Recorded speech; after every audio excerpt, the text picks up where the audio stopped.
I've had a few people ask me for updates on the S13 because I haven't really done anything with it. All of the progress that I've been making has been my A86 hatchback, Project Cream Puff, while the S13 still looks like this, and that's still the cracked block sitting over there. I have made some progress, but not as much as I would have liked. It's just kind of waiting on stuff right now. I have a new block. I've got new internals. That's all at the machine shop right now. I'm waiting for a call. Hopefully any day now that everything's ready to go for me to pick it up. But I did kind of go on an adventure a few months back to go pick up the parts for the engine. So I guess let's go ahead and take a look at that. I'm down in Florida for a family vacation and decided to stop and pick up some parts for the 240 wells down here from a place you might have heard about that knows a thing or two about SR20s. You might have heard of them.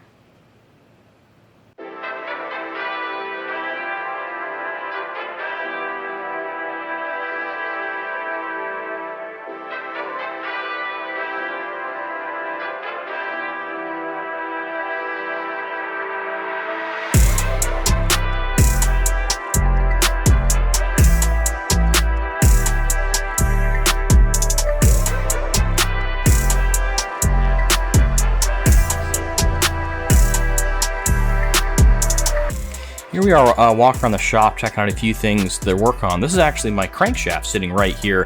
They're finishing it up that morning as I waited to pick it up along with all my other parts. This is the start of their CNC'd aluminum blocks. Super cool. There's giant chunk of aluminum they machine them out of. It was like their first stage of machining, I think. And then this one back here is one that they're in the process of machining.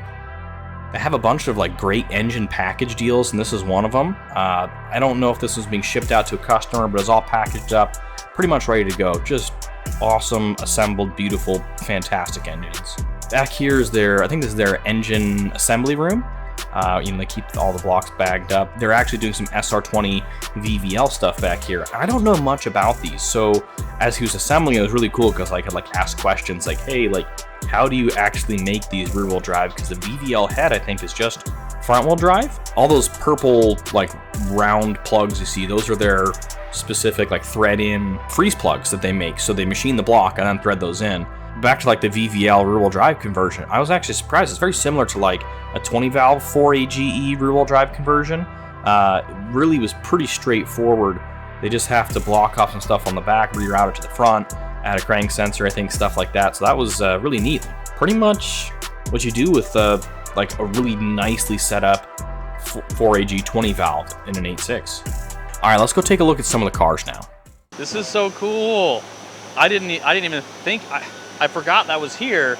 This is so neat to see this in person. Oh my gosh. Work on the last 2 bits of the chassis. That is so crazy. So it's probably going to go to paint in about 1 to 2 months. Oh my gosh. This is kind of like the predecessor to the S15. Yeah.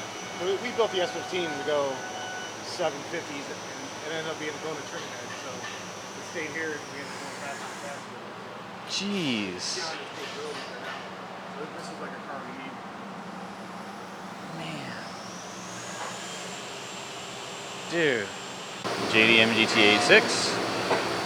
Put an SR. R32. This has an SR in it? Kind of see it right here. What?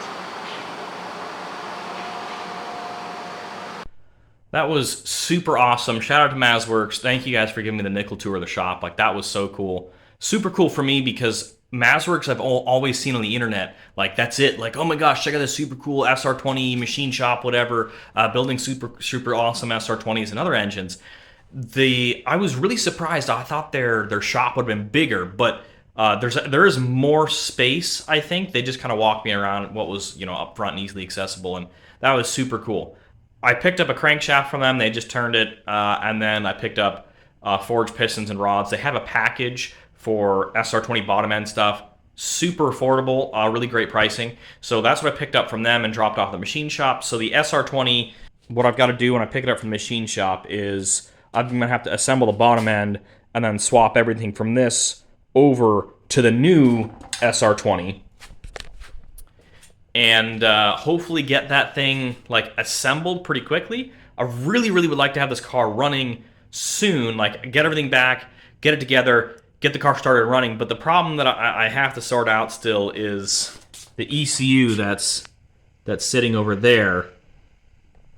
That's an RS enthalpy ECU, and the pistons I picked up are instead of 8.5 to 1, they're 9 to 1, so higher compression pistons. So there's going to be some changes made that I don't feel comfortable running the RS enthalpy ECU to the tune. So I'm looking at, I think I want to go for standalone. Just trying to decide what I want to do. Link ECU is obviously great. That's what I'm going to be running in my Project Cream Puff. I've used Adaptronic. I've used Haltech. I've used all kinds of brands before on other builds or customer builds when I worked at a performance shop. So I have some experience with a few different brands.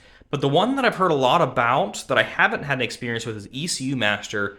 And I met the U.S. president, whatever, of ECU Master on Drift Week. And I was really impressed with a lot of the cars he's running. They're great. So I hope, I'm thinking maybe I'll try an ECU Master ECU because I make a plug-and-play version of the SR20, and that's really what I want for this car. I would really like to be able just to drop it in, plug in a laptop, and tune it. For this car, plug-and-play is, I think, where it's at. So, but I don't know. Maybe I'll change my mind. I've said it now, and maybe I'll change my mind on what ECU I'm going to run. I'm really not sure yet. That'll come, I guess, when it's time. Because I'm going to have to tune this car once we get the ECU. I'm going to have to tune the Levin once we get that all finally buttoned up. It's so funny, like, this car, it just needs an engine and a paint job, right? That seems pretty small. And then Project Cream Puff, which is right outside the garage door, well, that needs so much more, but at the same time, I feel like it seems so much closer to being ready to drive just because I'm so familiar with 8.6s.